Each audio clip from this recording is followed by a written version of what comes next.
Hidalgo County actually does pretty well. The vaccination rate for school-age children here averages about 87 to 90%, a rate at which health officials say will shield our community from an outbreak.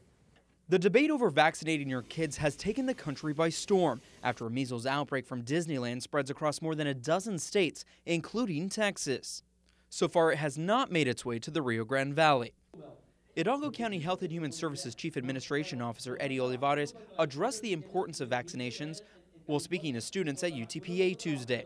And there may be side effects, but the reality is when you sit down and look at the millions of vaccines that are given in the United States versus side effects, they're statistically minimal. While some major U.S. cities only have vaccination rates around 60%, Hidalgo County's is close to 90%.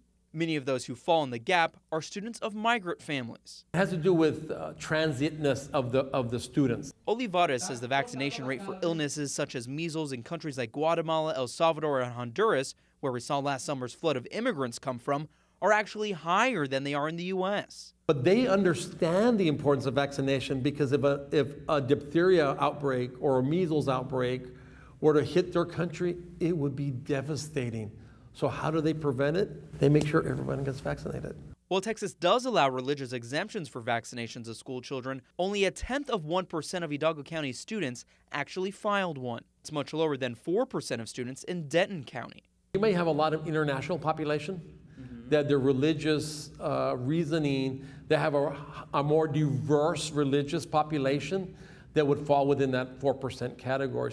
But it's not just children that need to be vaccinated. I want everybody in the audience to look at this. I'm 54 years old. I want every 54-year-old or older that's viewing this today, ask themselves, when's the last time I got a booster for my vaccine? Now, if you're not sure the answer to that last question, you might want to talk to your doctor at your next checkup. In the Hidalgo County Newsroom, Brett Crandall, Action 4 News.